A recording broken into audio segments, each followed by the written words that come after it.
Welcome, XYZ Incorporated Inc.com. I appreciate you being here to talk about this presentation, getting ahead of the trend, understanding modern HR, and really discuss the different forces that are forcing businesses today to evolve, and HR's critical role in that success of the business. And to do this, how HR is going to make a major shift in their impact on the business and the way they do things. And you've probably sensed this, you've probably discussed this internally. We're going to go ahead and talk about it today in three major areas. So first, why is HR being required to evolve to succeed? And second, we're going to cover what needs to happen if they truly are going to evolve. And then lastly, how ADP can help with that. So first, to understand why HR needs to evolve, we have to take a step back and realize what's happening at the business level. We need to understand that businesses are changing rapidly, and we need to understand why. So businesses are being required to continually reinvent themselves, and that's not so much about changing course for a final destination with a new end goal in sight, and it's more about existing in this constant state of change that you see around you all the time. And it's occurring because of four different major forces that are happening right now. There's changing economic and political conditions that have been moving at a furious pace recently. We're in the midst of the fourth industrial revolution, the digital revolution. We currently have an augmented workforce that is changing the definition of how work gets done. And we also have some different changes in talent demands. And all of these forces are happening at the same time and are requiring that businesses change at an accelerated rate. And to be successful, you as an organization have to keep up. And here's what's interesting, is at the center of all of this, of these four forces, are your workforce, your people. And that traditional relationship between employees and employers is just being flipped around. So let's talk about these things. Let's talk about how some of these things have affected this workforce right here, your people. So for example, in changing economic political conditions, have you guys seen any regulatory changes in recent years? Carl? Right. ACA, FSLA, EEO1, those are all good examples. Being an employer and keeping up with those changes it's a challenge. With the digital revolution, technology is advancing at a staggering pace. It's reliably so fast that we can count on it and measure that with Moore's law. But from an employee standpoint, here we are for the first time in history, employees actually have better technology at home than they do at work. At home, when you need something, you just order it, it's there in 2 days, no problem, it's easy. When you need information, you just Google it for an answer. And when you need to collaborate, you go online, share information on social media with your friends and instantly get what you need. Conversely, when you go to work, things don't operate with the same level of efficiency. Collaboration is harder because of the lack of technology. It's extremely difficult to find what you actually need to get work done. There's just a huge disparity between what they're seeing at home, what that experience is on a daily basis, and what they're experiencing at work. There's just a lot less efficiency. So next you have an augmented workforce. This isn't just the gig economy that we've talked about in previous discussions, where you've got things like Uber drivers and other gigs that are out there to supplement income or live a different lifestyle, which is not small, by the way. 54 million Americans participate in that gig economy because they want to have a different level of control over their lives. And finally, we have changing talent demands. So for the first time in history, you have potentially up to 5 generations in the workforce. Balancing that level of expectations in those generations can create some tricky issues, right? You guys have seen that, I'm sure. But it also creates some really cool opportunities as well for diversity.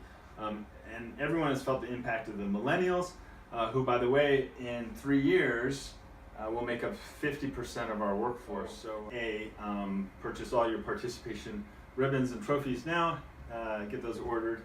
But beyond that, all joking aside, they expect continual training and development. They expect you to allow them to help them to get to their next job, make sure that they find meaning in the work that they do, not just meaning, they're not just looking for meaning at home in their personal time, but also at work. So all four of these points are converging on the workforce, and for organizations that don't manage their workforce through this change, they're going to get left behind. And then finally, there's a fifth factor in all of this. You take away those people there in the middle, talent is becoming scarcer and scarcer. There's a tight labor market. Automation simply isn't replacing jobs in the workforce. We added 8 million more jobs to the workforce than we had at pre-recession levels. Unemployment is below 5% right now. This is because baby boomers are retiring, students are staying in school longer, some employees are leaving for the gig economy that we just talked about. And so with all these factors, recruiting just can't keep up with the demands of job openings. In fact, the Bureau of Labor published a 15-year trend report where here on the top, the blue line is the number of actual hires of people that are available. And then at the bottom line, the pink line, is the number of job openings that we have.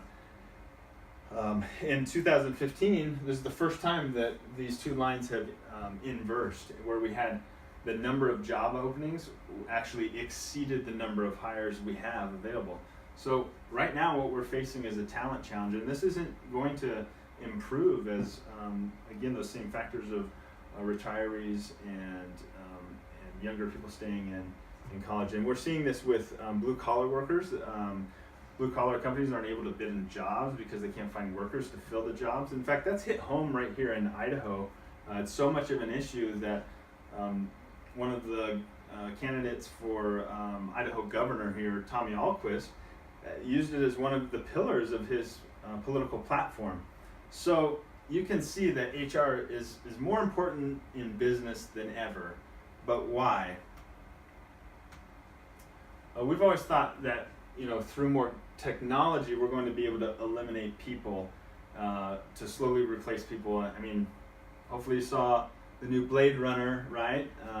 Harrison Ford making another appearance. But actually the data shows the opposite. If you look at the graph that we have here, right now business productivity is 1.3%, whereas technology has the capacity for that technology to make change is at a much higher level. And if we look at this gap here, this is the gap in business performance potential. So what this points to is that it's all about adaptability. It's about the ability of an organization and the employee to adapt and adopt the technology that's being available out there. So with the overall speed of business change that we talked about earlier, what's actually happening, what the research is telling us, is that employees and organizations are overwhelmed. They're more overwhelmed than ever, and this is the root of a lot of the challenge and the primary cause of the slow growth that we're seeing here. So interestingly, with this accelerated pace of change in business, which is largely driven by all this technology that we have available, people in the end are still the variable that matters more to business success than ever before. So the opposite of maybe the Blade Runner, we've got to continue to focus on these people and develop them. So if the key to improving business productivity is helping humans or people adapt to this, but we're overwhelming and stressing them from all the changes in business, and all of that is standing in the way. So that means that improving the business success is going to be dependent on finding a key way for us to adapt to that change. It's the ability of the organization and employee to adapt and adopt the technology that's been available. So to quote them in their study, Deloitte says, in summary, the HR function is in the middle of a significant identity change. Not only do HR organizations need to structure themselves for service delivery efficiency and excellence in talent programs, but they must now focus on the entire employee experience, employee productivity, and the entire realm of work, job, and structural design. The new rules provide a mandate for many HR organizations to reorient themselves and focus their people on changing human capital issues their companies face. HR leaders are clearly being asked to step up to the challenge. The profession is lighting up with new ideas, and HR teams are rapidly using the new hires in some of the most innovative ways we've seen in years.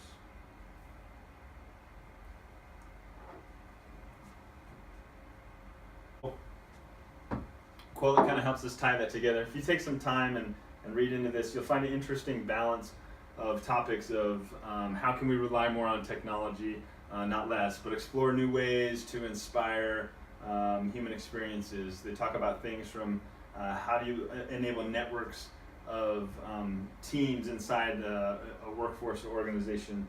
How do we create different cultural or on-demand learning experiences, and questions around feedback and coaching, and what if we need to just deliver that to a subset of employees that really crave that?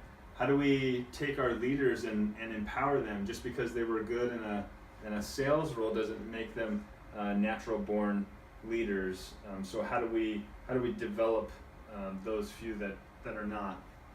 So basically, the old ways of managing people, they're just no longer working, and there's a shift that has to occur where we can keep business moving as fast as it can to really keep up and empower the workforce to come along with that. And we have to do all of that within a tight labor market.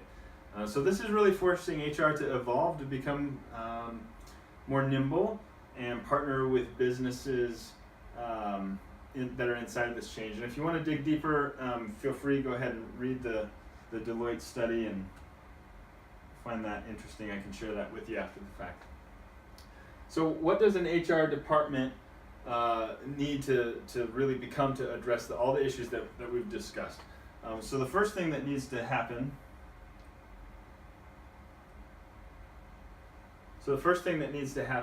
in the evolution of HR redesign, if you will, is redesigning the actual org chart.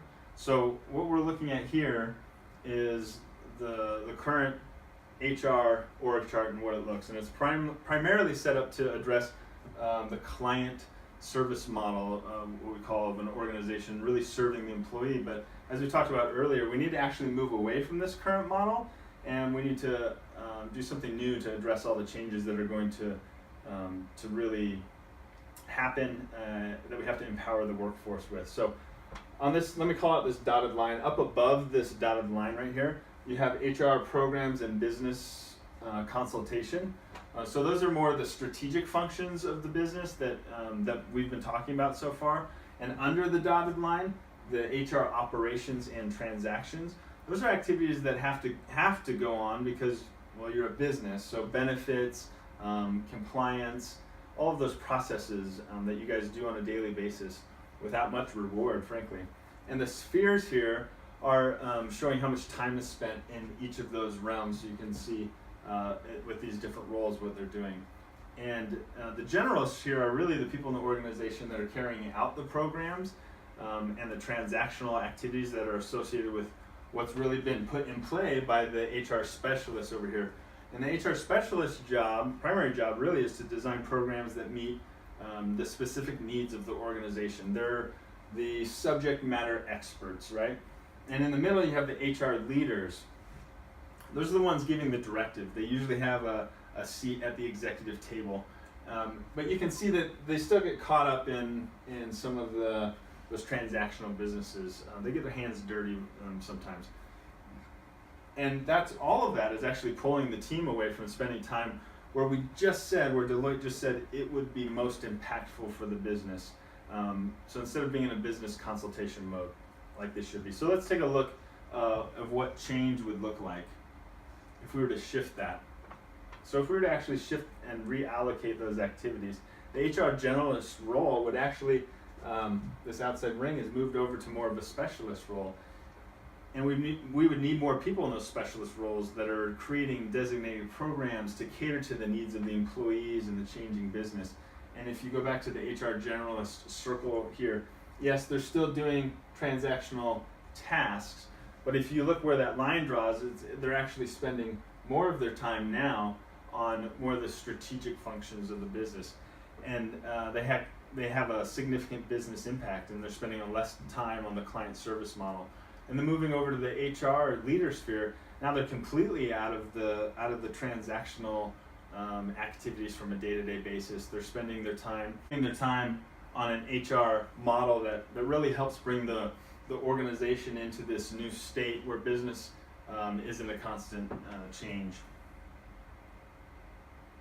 Skill set of HR, and it's highly transactional, focused on compliance and service, those things that are important to an organization, but they don't really address the needs of today. So we have to make this shift. And the final step in all of this is that we need to have a different digital strategy. So right now, digital competence on this side, this asks how can technology enhance and support how we do things, whereas a digital transformation is different. It's how can technology reshape what we do in the first place. For example, a good example of digital competence would be this gentleman here who needs to buy a light bulb. The whole process of doing that, we're all familiar with. You get out a phone book, you realize you need to have a light bulb, you search for a coupon, you get in the car, you open the glove box, get a map, figure out where you need to go, you pay some cash, you come home, you have your light bulb, right? So whereas digital transformation is how can technology reshape what we do in the first place. So an example of digital competence, say you run out of a light bulb, this gentleman here realizes he needs a light bulb. The old process would be get out a phone book, find a coupon, look at the map, figure out where you need to go and pay cash for that, and then you've got your light bulb and you're happy. So in this example, using digital technology would change that process very little. The process would remain essentially the same. Instead of the phone book, we'd go to Google and we'd get an answer. It would improve, it would be a much better process. We'd go to coupons.com, we would look up on our GPS in our cars or on our phone, to get where we need to go, and we'd pay with maybe Apple Pay or a credit card, and we'd have a light bulb. Digital transformation is completely different. That process would look like, I need a light bulb. You speak to Alexa or some device who responds that it's on its way, it shows up in 2 days. A completely different shift and transformation. So to recap, we've talked about why there's a need to change, what the HR progressions are that need to really drive that success in org design transformation. We need different competencies, we need a digital transformation. We need to change who's doing what and how much time they're spending on things.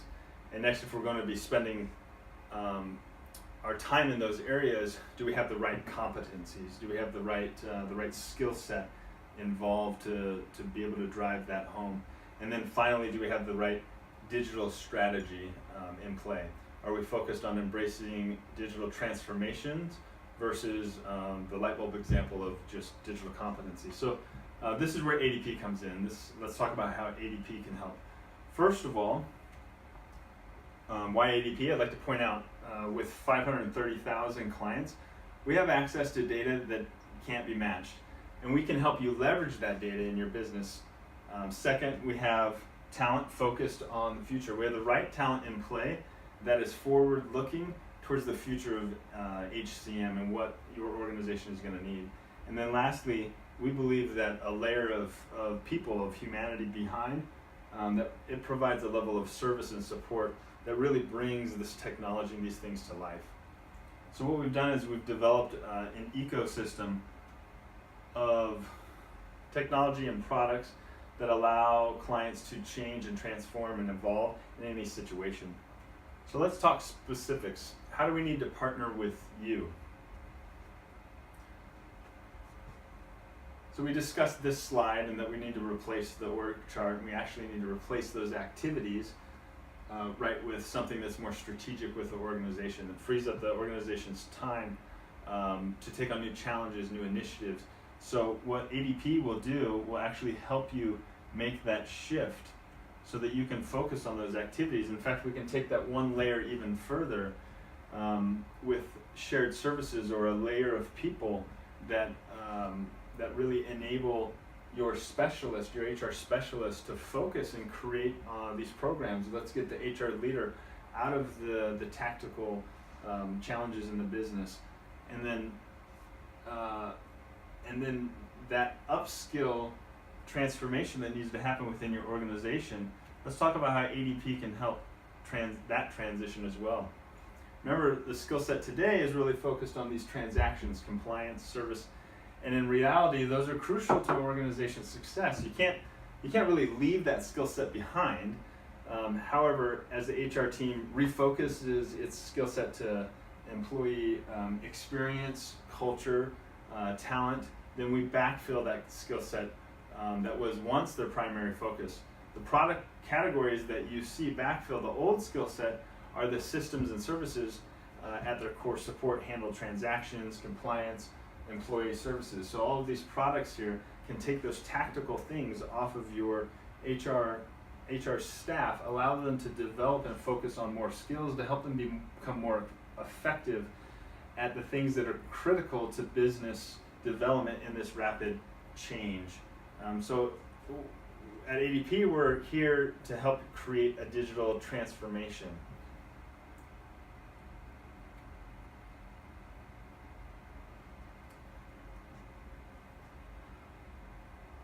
So a lot of organizations have replaced processes with digital, manual processes with digital processes. But how can we actually help them make a digital transformation?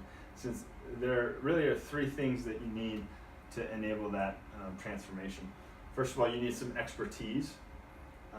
You need the competence to do it. You need integration with current systems. And three, you need data and metrics to draw it all together, to continually tune and improve that approach that you're taking. So these are all three things that ADP brings to the table that I'd like to talk about in specifics to your situation. So thanks again for your time today. Let's talk specifics for what that means for you.